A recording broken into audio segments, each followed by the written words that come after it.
sa Matthew chapter 13.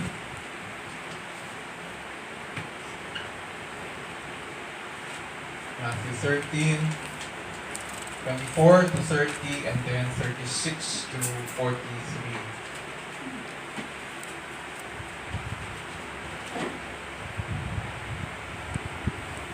At ganito po ang sinasabi. Babasahin ko po sa English. Ganito po ang sinasabi sa Matthew 13, 24 to 30.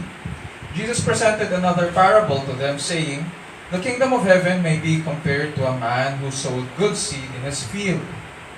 But while his men were sleeping, his enemy came and sowed tares among the wheat, and went away. But when the wheat sprouted and bore grain, then the tares became evident also. The slaves of the landowner came and said to him, 'Sir, did you not sow good seed in your field? Enemy has done this.' The slave said to him, 'Do you want us then to go and gather them up?' But he said, 'No, for while you are gathering up the tares, you may uproot the wheat with them.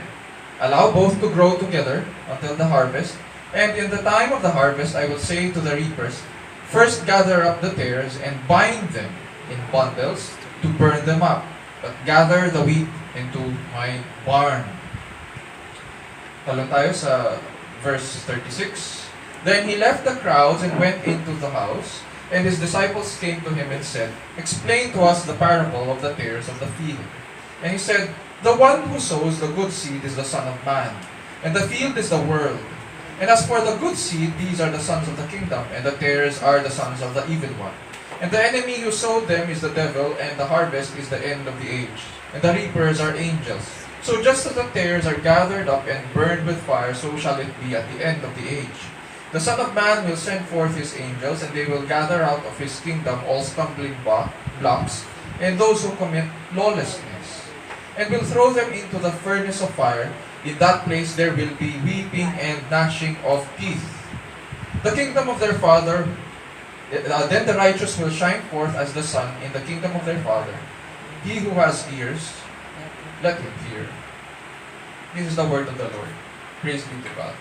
Makakapuna po tayo.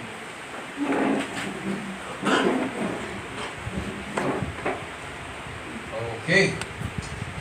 Very familiar sa atin yung passage. And very similar din po, sapagkat magkasunod po actually binigay ito ng Panginoong Jesus sa book ni Matthew, yung parable of the sower and yung wheat, at saka susunod doon yung parable of the tares. Sa Tagalog, pwedeng makita natin, may subtitle dyan sa section na yan, ang talinghaga ng pangsirang damo sa bukid, o sa ibang translations, ang talinghaga ng damo sa tribuhan. Noong sinulat po ito ni Matthew, itong kanyang aklat, nag-aalala siya para sa mga buhay ng kanyang mga readers. Dahil currently sila po ay inuusig. Dati silang mga Hudyo at nakakilala po sila sa Panginoon, at ngayon inuusig sila noong panahon ni Emperor Nero. But Matthew dito, in his book, records Jesus' words that they should continue to follow the will of my Father. Ang tendency kapag tayo ay inuusig, dalawa lang ang response natin. Kapag nakakaranas po tayo ng difficulty dahil sa ating pananampalataya, we are either forced to iisipin natin, compelled tayo, are we compelled to continue? Or do we fall away? Talikuran na lang. Ano pa ba ang saysay nito? Dito sa aklat ni Matthew, he records Jesus' words that they should continue to follow the will of my Father. In spite of the circumstances, sabi niya, because on that day, yung day of the Lord, He will sit as judge and expose those who work iniquity. Babalik ang Panginoong Jesucristo at siya ang uupo bilang dakilang hukom. May araw ng paghahatol. And so, our decisions reflect the kind of life we live today, and at the same time, it also reflects yung pananampalataya natin, kung naninindigan ba talaga tayo kay Kristo o hindi. Sa ating pag-aaral po, panalangin ko po na makilala natin na ang Diyos ang ilaw at dakilang hukom na maghahayag ng lahat ng gawain sa pagbabalik ni Jesucristo. Siya ang nag-iingat sa atin upang manatili tayo sa kanyang anak hanggang huli. And my hope is that this message ministers to you, my brothers and sisters and friends, who are struggling in your faith and in the midst of persecution, so that you can make sense of the pressures of life as we live in the gracious presence of God under the authority of God, to the praise and glory of our great God. Ang pag-aaralan po natin ngayon ay may simple outline lang, dalawang bahagi lang siya. Unang-una sa Matthew 13:24-30, nandyan po yung declaration of the parable. Yung pag-express ni Jesucristo, yung pagkwento niya, paghayag niya. At saka pangalawa, yung interpretation and application ng parable na makikita natin sa verses 36-43. Ito parable of the tares of the field or damo ay pangalawang talinghaga ng ating Panginoon dito sa passage. Inuna niya muna ipahayag yung parable of the sower. And part ito ng mahabang sermon na binigay ng Panginoon habang nakaupo po siya sa loob ng isang bangka sa tabi ng Galilee. So, imagine natin na napakaraming tao nandun sa baybay ng Galilee at nandun siya nakaupo siya mag-isa sa isang bangka at kinikwentuhan niya ang mga tao. At ito yung mga kwento niya tungkol sa kaharian. Ayon dito sa kanyang parable of the sower, just a brief review, para naintindihan natin kung paano siya nag-transition dito sa parable of the tares or talinghaga ng ng pansirang damo. Sabi sa Matthew 13:1-2, that day Jesus went out of the house and was sitting by the sea. And large crowds gathered to him, so he got into a boat and sat down, and the whole crowd was standing on the beach. So, dalawang klase ng tao ang nakikinig sa kanya. Klase ng tao ang kausap niya. Una-una yung mga alagad niya. At syempre, yung karamihang sunod lang ng sunod para makakain. At yung tinutukoy niya dito ay yung mga meron doon na gustong kumain lang dahil nakikita nila yung mga milagro niya. Diba? Alam natin yun. Merong iba na sumusunod sa kanya dahil iniisip nila na baka mapagaling sila.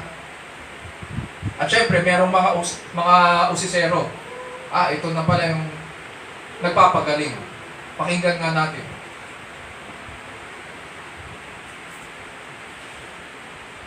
Itong nakararami, sila po yung mga sinabihan ng ating Panginoon mula sa Prophet Isaiah.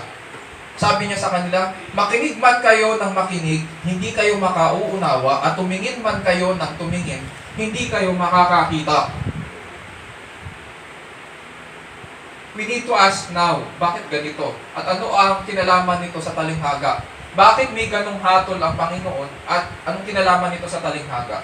Sa Bible po, ang parables o talinghaga ay mga kwentong makalangit, ngunit hango po sa pang-araw-araw na pangyayari sa buhay. Parang tulad dito sa isang joke na mayroon po itong punchline sa dulo. Hindi mapapansin nyo kapag nagkukwento tayo, napansin ko kasi sa ibang pag nakikinig ako ng mga messages ukol sa mga talinghaga, minsan nag-overanalyze pero hindi naman dapat Ang magagaling na magkwento, wala masyadong analysis sapagkat yung punchline nasa dulo. Parang katulad ng isang joke. Kapag comedian ka, ang punchline usually nasa dulo. At ang magagaling na magkwento ay usually mga Asians. Sabi nga po ni Gordon Fee, isang ordained minister at saka theologian na sumulat ng How to Read Your Bible for All It's Worth, ganito yung definition niya ng isang talinghaga. The two things that capture the hearer of a joke and elicit a response of laughter are the same two things that capture the hearer of Jesus' parables. Namely, their knowledge of the points of reference, yung characters in the parable with whom they identify, at saka yung unexpected turn in the story. So, meron twist siya. Ngayon siguro natatanong natin, ano kaya ang layunin ng Panginoon para magkwento siya ng talinghaga? Sinabi po sa verses 10 and 11 ng Matthew 13, And the disciples came and said to him, "Why do you speak to them in parables?" Bakit? Tinanong nila siya, bakit kailangan mo pang magkwento ng talinghaga o patalinghaga? Bakit hindi na lang, why don't you speak plainly? Sabi ng Panginoon, "To you it has been granted to know the mysteries of the kingdom of heaven, but to them it has not been granted."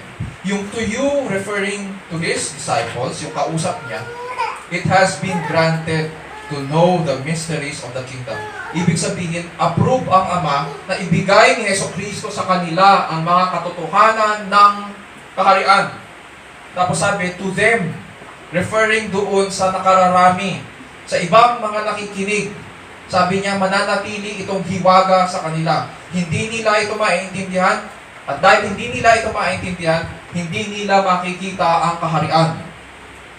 So nais niya ipahayag ang hiwaga ng kaharian sa kanyang mga alagad, at sadya niyang tinatago ang kahulugan sa mga hindi pinagkalooban na maunawaan ito.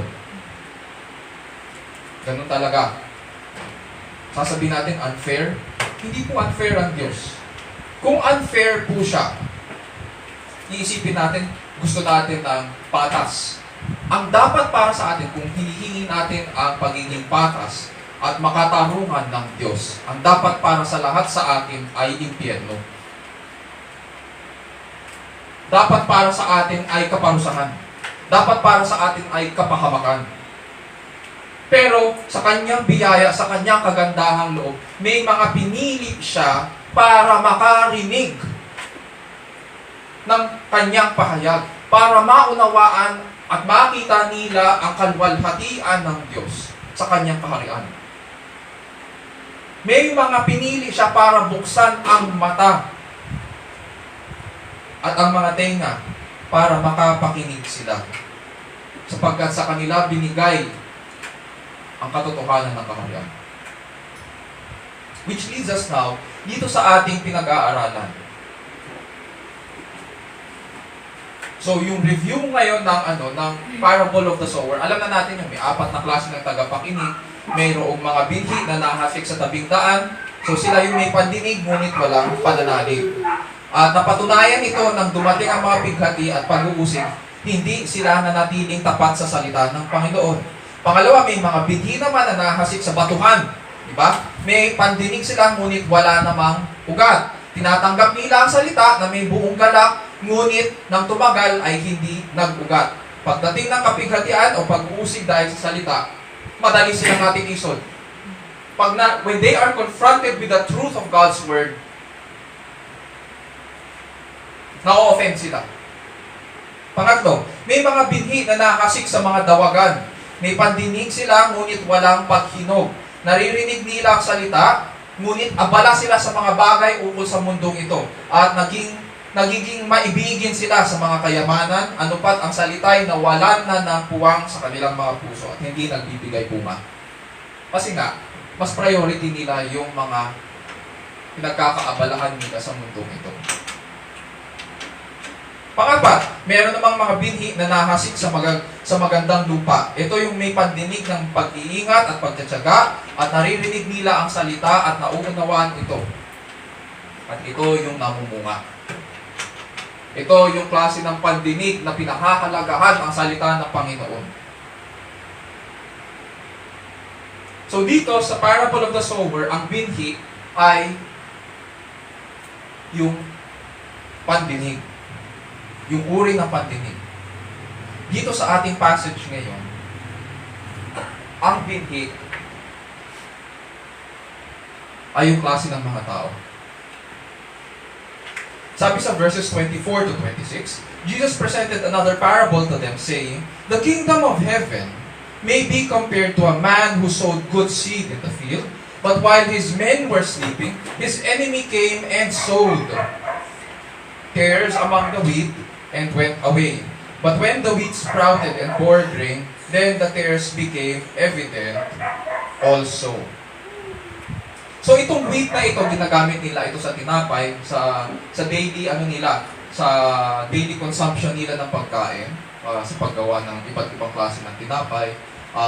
Para sa atin, itong wheat Minsan nagagamit din bukod sa tinapay, nagagamit din ito sa ibang mga beverages.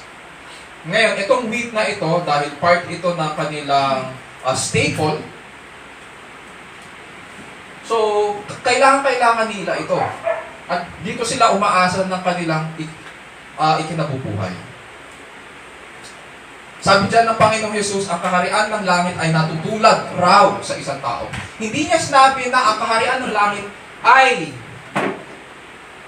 isang lalaki na ganito. Hindi. He was telling us na mayroong situation ngayon sa kaharian.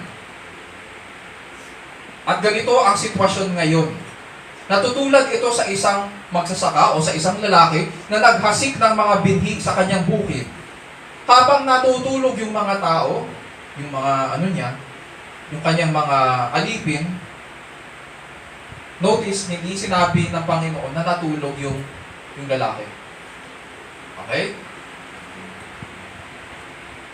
Kaya alam niya hindi natulog yung magsasaka.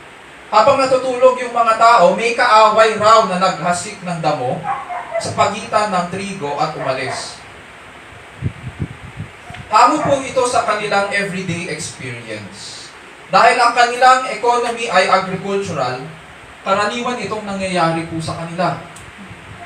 Parang katulad din sa atin, meron tayong part ng economy natin na agricultural rin, ang industry. Imagine ngayon, kung kayo ang magsasaka at nakadepende ikaw at ang iyong pamilya sa ganda at dami ng magiging ani. Ganoon naman ang mga magsasakay. Nakadepende sila doon sa magiging ani, sa dami at ganda ng magiging ani. Tapos, ganito ang ginawa ng isang competing farmer. Meron nga sa side ni na Jovi, ang kwento, magsasaka siya. Merong mga ibang mga kamag-anak na nakikipag-compete. Sinunog yung kanila property. Kaya kung ikaw ay magsasaka, dito ka umaasa na sa ikabubuhay nyo. Tapos biglang may nagtanim na kung ano-ano dyan. So paano na? Ang sabi ng mga scholars, itong damo raw, poisonous ito eh. Sabi nila most probably, ang tawag nila dito ay bearded darnel. Sabi nila, itong klase ng damong ito, mukha siyang trigo. Kamukhang-kamukha na trigo sa una. Tapos pag kinonsum ito, may toxic ito eh.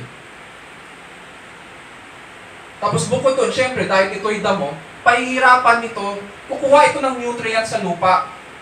So paano na? Yung nutrients sa lupa na dapat para doon sa trigo, mag-share pa sila ngayon ng damo.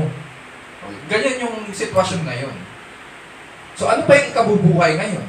Sira lahat. Diba? Ayon sa passage, ano raw ang hinasik ng kaaway? Ito ay damo or tares. Kamukha nito ang trigo. Sa una, hindi halata na ito'y masamang damo. Pero nang umusbong, lumaki at lumago ang mga trigo, lumitaw rin ang pansirang damo kasabay ng mga ito. Noong unang panahon, baka iniisip natin, bakit hindi na lang maglagay dyan ng mga weed killers? Mga chemical. Wala naman silang mga chemical mo. Bubunutin mo yan talaga, isa-isahin mo.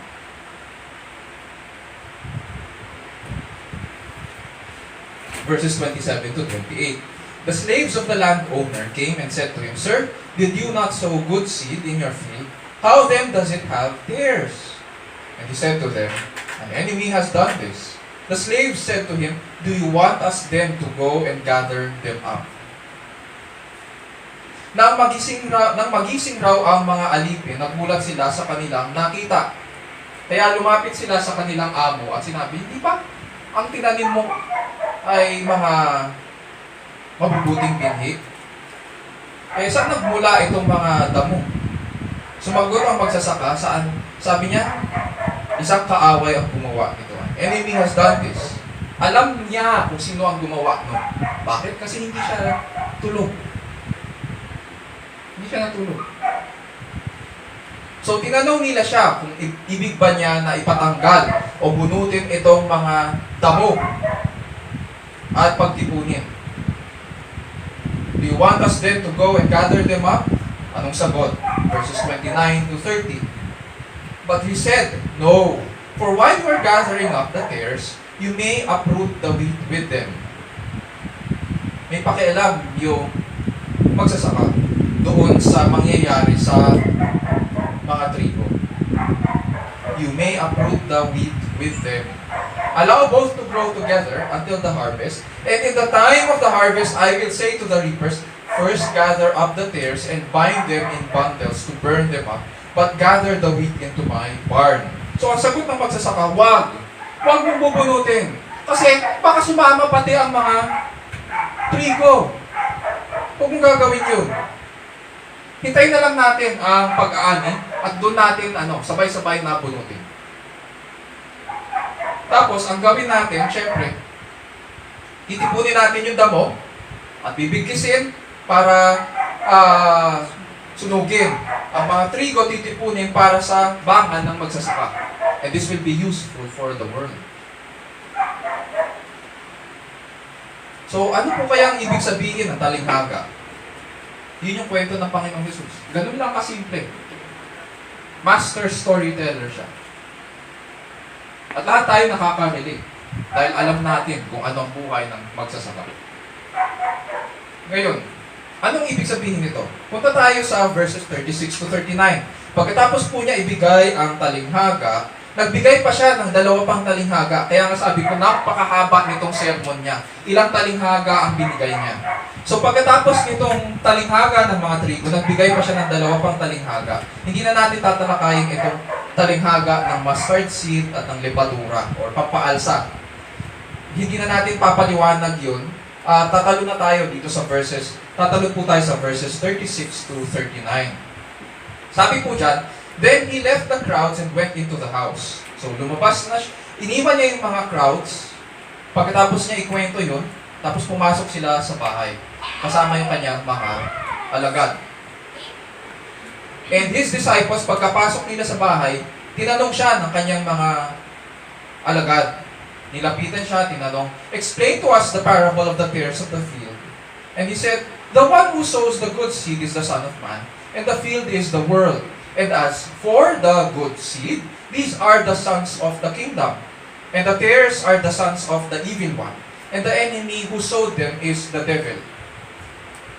Sa mga tuwid, hayag dito ngayon ang gawain ng kaaway.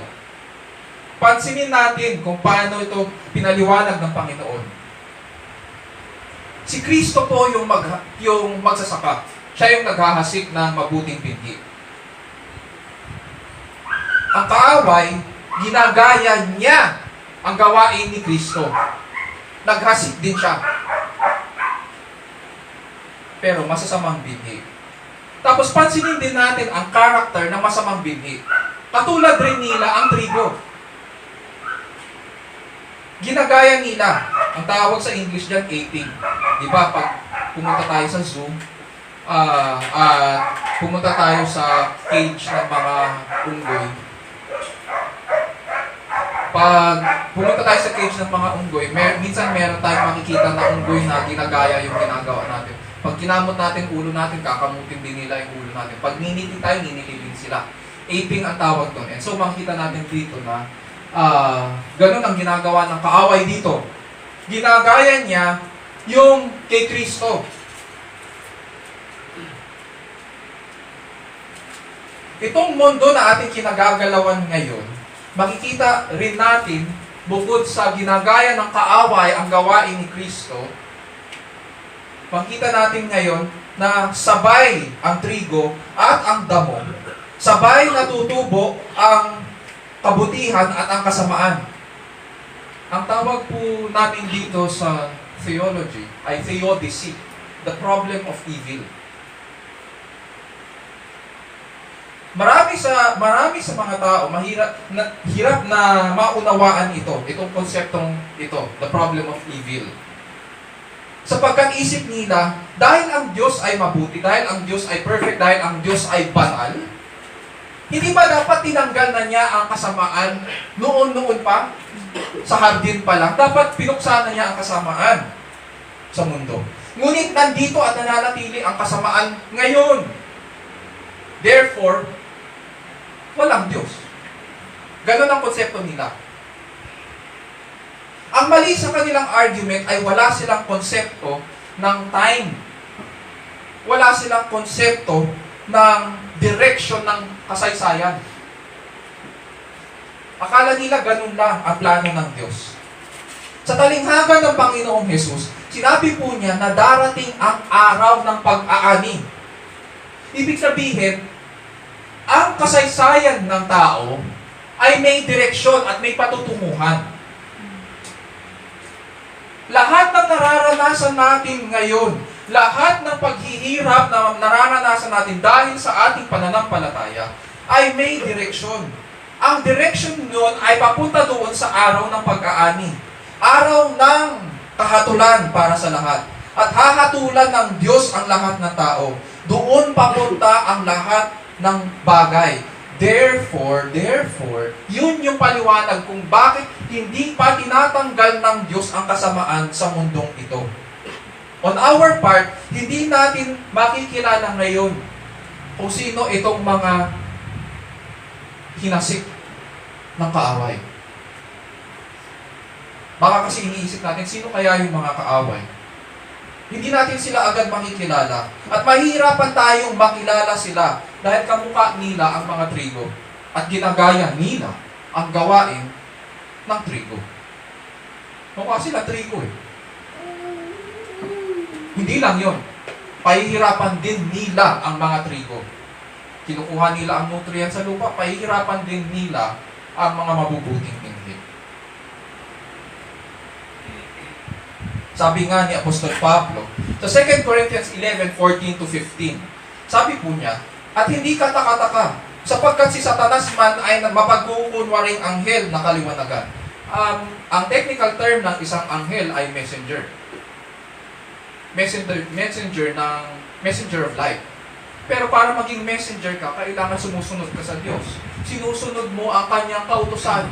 At ngayon, si Satanas daw ayon kay Apostol Pablo, ay nagkukunwaring sumunod si Satanas.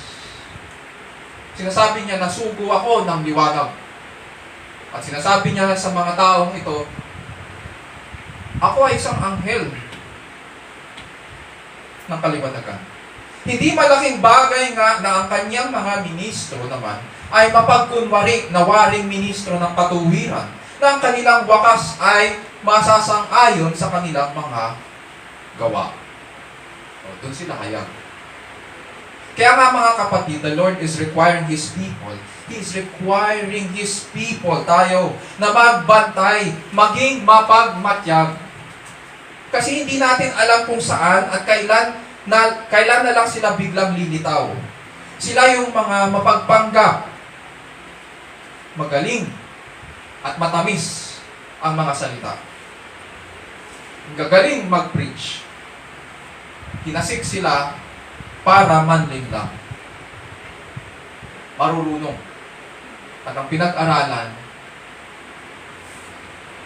ay lahat ng kasinungalingan. Marunong silang gumamit ng wika ng mga Kristiyano at matalinong kausap. Nakaka-impress din sila. Ang sabi sa talinghaga, but while his men were sleeping, his enemy came and sowed tares among the wheat and went away. Tapos dito sa interpretation, sabi dyan, the field is the world. Ibig sabihin, kalat sila sa buong mundo. Mas marami sila.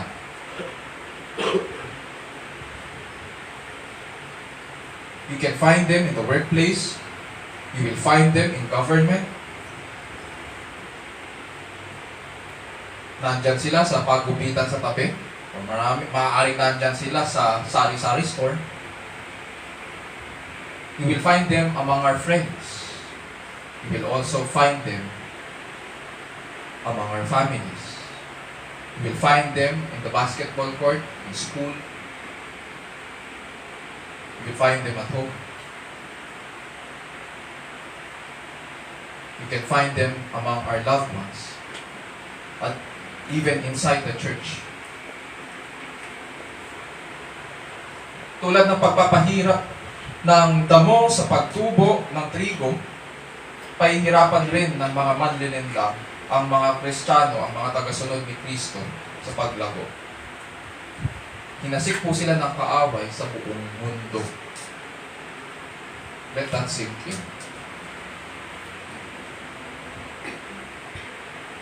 Siguro naiisip po natin, Pastor, paano namin sila makikilala kung pahihirapan nila kami? I am not saying, mga kapatid, na pagdudahan natin ang isa't isa. Baka yun kasi ang response natin. What I'm saying is this. Ito ang reality na kinakaharap ng church. Ito ang reality na kinakaharap ng mabuting binhi ng mga trigo. Hindi ko sinasabi na pagdudahan natin ang isa't isa at magtututuro tayo, ay si ganyan pala ay masamang damo. Hindi yun ang attitude na tinuturo dito. Hindi yun ang hinihinging tugon ng talinghaga. This is what God's people face in the kingdom today. Ito ay isang situation ng kingdom. At tinatawag po tayo na maging mapagmatsyag at maging maingat. Kaya nga kinuwento ito ng Panginoong Jesus. The only way that we will be alert and discerning sa gawa ng kaaway ay kung matututo tayo sa kanyang kautusan, sa kanyang katotohanan, dito sa kanyang salita. Kailangan natin mag-aral ng mabuti at magdisiplina. Kailangan natin mag-exercise ng discipline. It is the only way para makilala at makapag-discern tayo. Kung natatandaan natin ang ating kabataan, nung nanonood pa tayo ng mga cartoons, sa mga nanonood ng G.I. Joe, pagkatapos po ng cartoon, lagi silang may sinasabi. Sabi nila, knowing is half the battle. So ang question ngayon is, if knowing is half the battle, how will we now discern yung panlilinlang ng kaaway? At paano ma-expose yun kung hindi natin ituturo ngayon ang tama? Kaya nga natin tinuturo ang tama.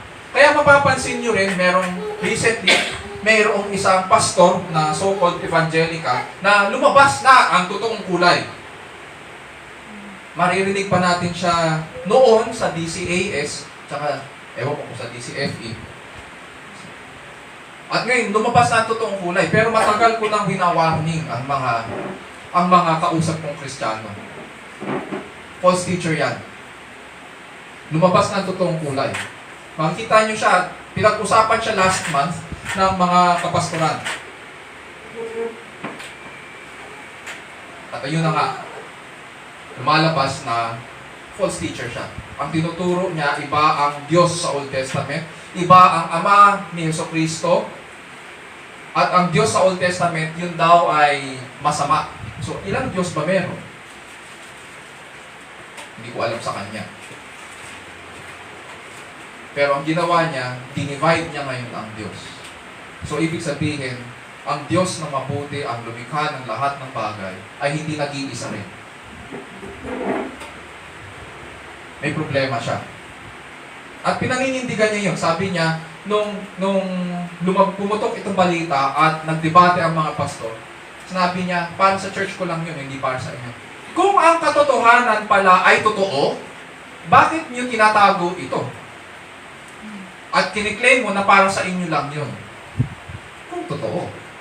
Hindi ba dapat ang katotohanan ay for the public to hear? Yun ang sabi ng mga pastor. Kung totoo nga ang at kung katotohanan ang inyong pinaninindigan. Mga kapatid, mag-aral po tayo ng mabuti upang di tayo nalilinlang. Mag-ingat po tayo sapagkat hindi lahat ng nagsasabi na Kristiyano at born again sila ay alipin ni Kristo. Yun ang uulit-ulitin ko. Hindi po lahat ng nagsasabi na Christian sila ay Kristiyano talaga.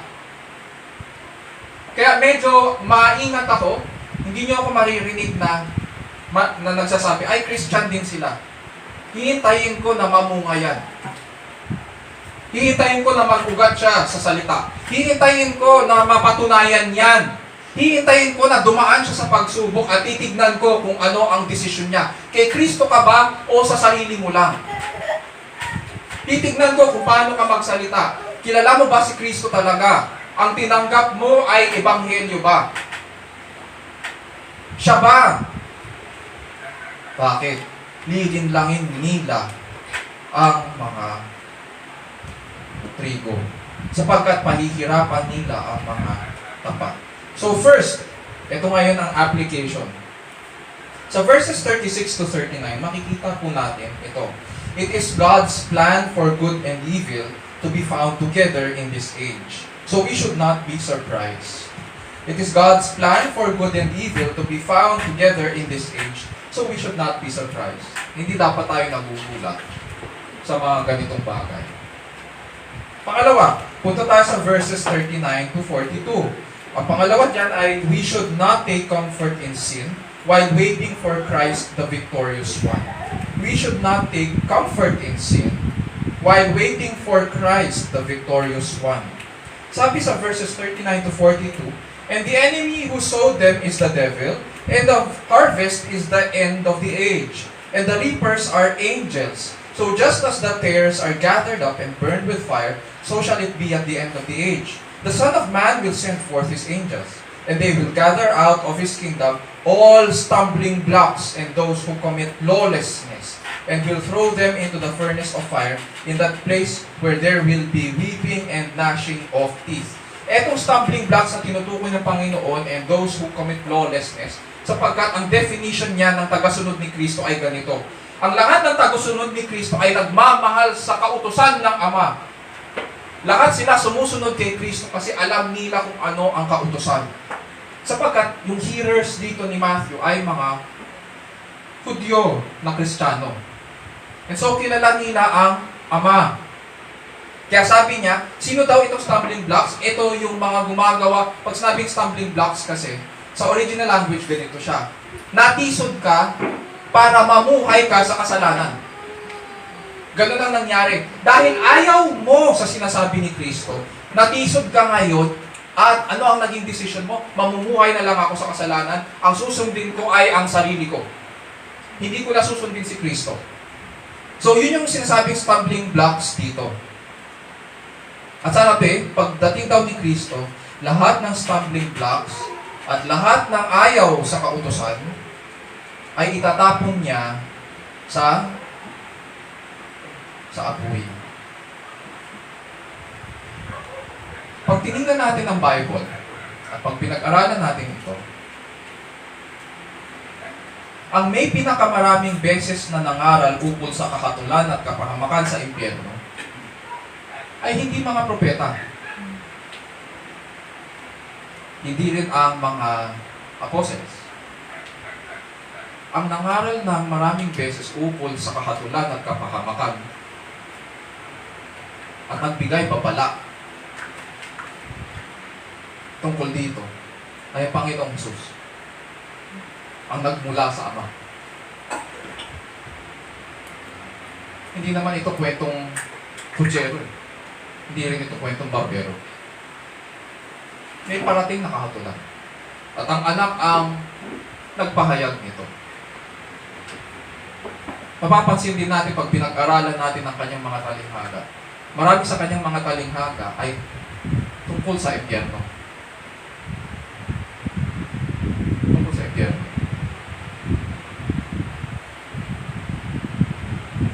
May kasabihan po tayo na ang masamang damo ay matagal. Matagal? Parang hindi na kayo naniniwala doon. May naghihintay po na hatol para sa kanila. Lahat ay hahatulan sa pagbabalik ni Kristo at lahat ay mahahayag at makikilala kung sila ay trigo ba o kung sila ay damo. Sa araw na yun, makikilala ng lahat. Ibig sabihin, ngayon pa lang, tapos na ang boxing. Ngayon pa lang tapos na ang boxing. Kilala na natin kung sino ang panalo. Sabihin po natin, Sino dito mahilig manood pag si Pacquiao ang lumalaban? Ayaw pa itaas yung kamay. Ako nanonood nun. Pero nalaman ko later on na meron palang, may twist kasi yun eh. May kinalaman yun sa pera eh. Sa mga organizers. Pero anyway, putting that aside, kapag nanonood tayo ng competition o sa boxing na lang, sabihin natin naglaban ang Pilipinas versus Algeria. At alam mo na kung sino panalo. Alam mo na kung sino panalo. Narinig mo na kasi. Tapos, nag-decide ka na manood ng replay ng boxing match. Habang nanonood ka, nakita mo na umabot hanggang round 10 ang boxing. Pero alam mo na, at the back of your mind, alam mo na kung sino mananalo. Alam mo, Pilipinas ang mananalo. Ano yun? Pagdating ng round 10, iiyak-iyak ka. Nakita mo kasi bugbog sarado yung Pilipino o yung Pilipinas. Sasabihin mo, iiyak-iyak ka. Kahit alam mo kung sino mananalo. Ay, ano ba naman yun? Tingnan mo ginawa nila sa manok natin, ganyan-ganyan. Ganun ba kapag nanood ka ng replay? Wala pa akong nakikita ang ganun manood ng replay. Alam na nila kung sinong panalo, tapos iiyak-iyak. Alam nila na manok nila ang mananalo. Alam nila na Pilipinas ang mananalo, pero iiyak-iyak pag bugbog sarado. Wala pa akong nakikita ang ganun. Pero minsan ganun tayo sa buhay Kristiyano eh. Tapos na yung boxing, alam natin kung sino panalo, pero kung mamuhay tayo, kung tingnan natin ang mundo, para tayong mga talunan.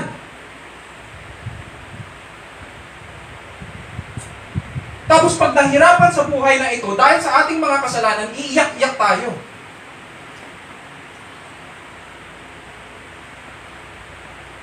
Nakita nyo? Sinasabi sa atin ng kasulatan, may nagtagumpay at siya ang hahatol sa lahat.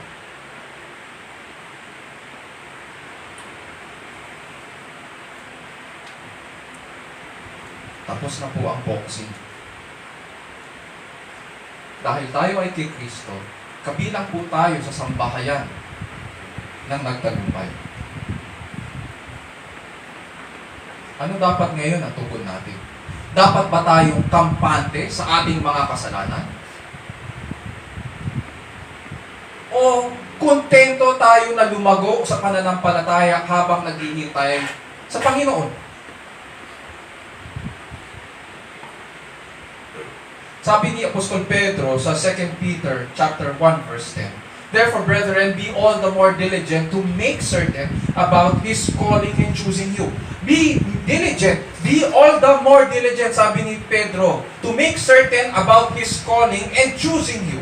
And so we must take great care in examining ourselves, our hearts, our commitments, our minds, our attitudes, that we are God's children. May responsibilidad po tayo na suriin ang ating mga sarili na tayo'y kay Kristo at hinihintay natin ang Kanyang pagbabalik.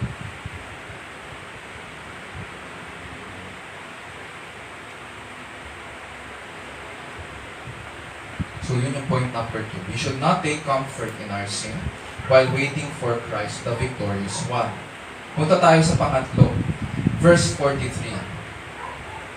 Sabi dyan, "Then the righteous will shine forth as the sun in the kingdom of their Father.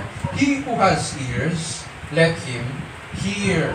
So ito yung third principle na makikita natin dito. We should persevere in Christ. Sapagkat ito ang naghihintay sa atin. Ano ba ibig sabihin ni Kristo nito? Mga kapatid at kaibigan, darating ang araw na ipakikilala ni Kristo kung sino yung mga tagasunod niya. Noong unang panahon, kapag ikaw ay nasa kupunan ng nagtagumpay, kung ikaw ay nasa panig ng nagtagumpay, at papasok kayo sa lungsod, in this case, sa capital ng Rome, pagpapasok kayo, manonood tayo ng kapag nanonood tayo ng mga movies, katulad ng Gladiator, o ng Rome, pag nanonood tayo, mapapansin natin, yung nagtagumpay, papasok siya sa sa Kapitolyo. At yung mga kasama niya, na kasama rin sa ano niya, sa celebration. Hindi sila naiiwan. So, hindi lang yun, makikilala niya rin. Ito, si ganito. Nakikilala sila. Ganun ang gagawin ni Kristo at the end of the age. Kaya nga sinabi, and the righteous will shine forth as the sun. Ngayon, sinasabi ng Panginoon, we are the light of the world. Pero, dito sa verse 43, sabi niya, the righteous will shine forth as the sun in the kingdom of their Father. Mas higit pa ang liwanag, ang pagluluwalhati sa atin ng Diyos. Doon sa kaharian ng kanyang Ama. Makikilala ng lahat ng buong mundo kung sino ang kay Kristo.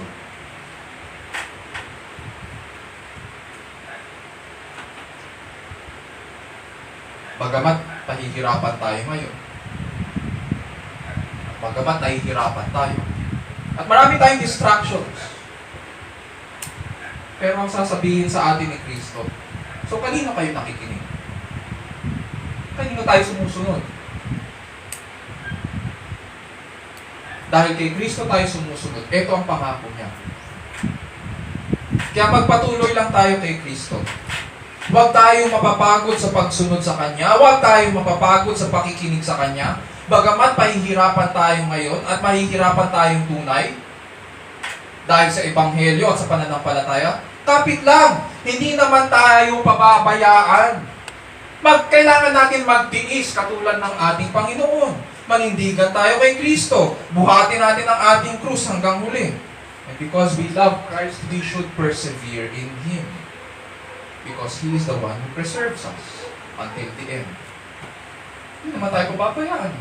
And so, sabi dyan, verse 43, number 3, we should persevere in Christ.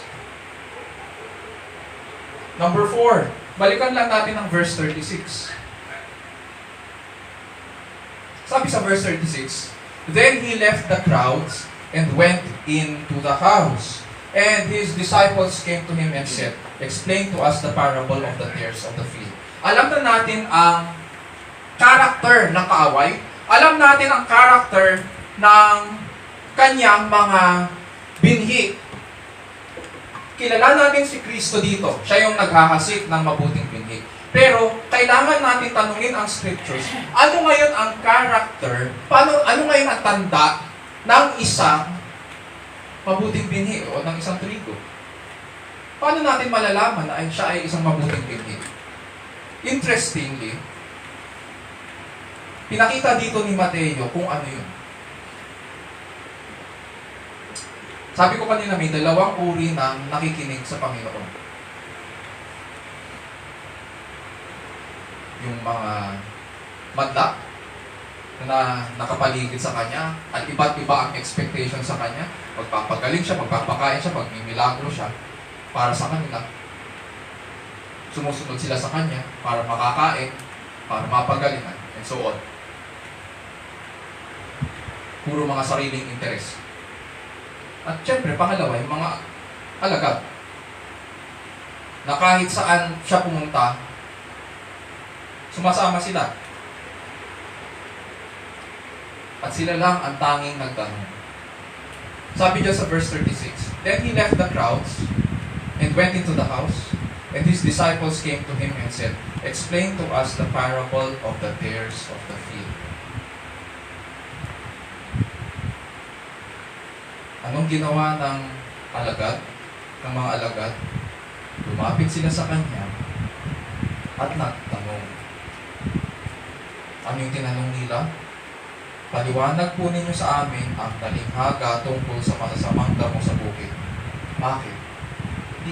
Nagtatanong sila kasi gusto nila maunawaan ito. So, sino ang nagtanong? Sinong lumapit kay Jesus at nagtanong? Yung mga tao ba? Hindi. Yung tapat na tagasunod. Ganyan ang tanda ng tunay na tagasunod ni Kristo. Nakikinig dahil may pandinig. Pakumbaba silang lumalapit kay Jesus at nagre-request para lalo nilang maintindihan ang kanyang salita. Para sa kanila, hindi sapat na marinig lang nila ang talinghaga. Para sa kanila, alam nila na si Jesus ang salita. Alam nila na si Jesus ang nagmula sa Ama. Alam nila na si Jesus ang Panginoon. Kaya nga, lumalapit sila sa Kanya at humihiling na maunawaan pa, maintindihan pa nila ang salita. Para lalo nilang ma-appreciate ito at makilala nila siya. Christ's followers are privileged, mga kapatid, kaibigan, to graciously receive the mysteries revealed to them. And just like Christ's followers when He was still here, pinagkalooban din tayo ngayong umagang ito na marinig ang talinghagang ito.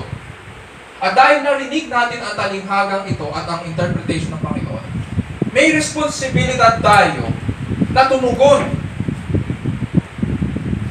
Ang bawat isa ay may responsibilidad na tumugon sa Panginoon. Dahil pinagkalooban tayo na marinig ito ngayon. Hindi natin sa araw ng paghuhukom, hindi natin pwedeng sabihin sa Panginoon na hindi ko kasi narinig yung tungkol sa kakatulan sa aming pastor eh. Hindi natin pwedeng pasinungalingan yun sa araw na yun. We are held responsible for our faith and for how we receive the Word.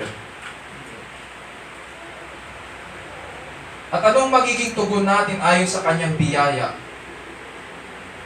Na marinig ang mensahe at hiwaga ng Kanyang kaharian. Ang tugon dapat natin ay ang paglapit at paghiling sa Kanya na ipaliwanag pa niya ang Kanyang salita sa atin. Ang tugon dapat natin ay lalo pa tayong lumapit sa Kanya. Kung baba tayong lumapit sa Kanya,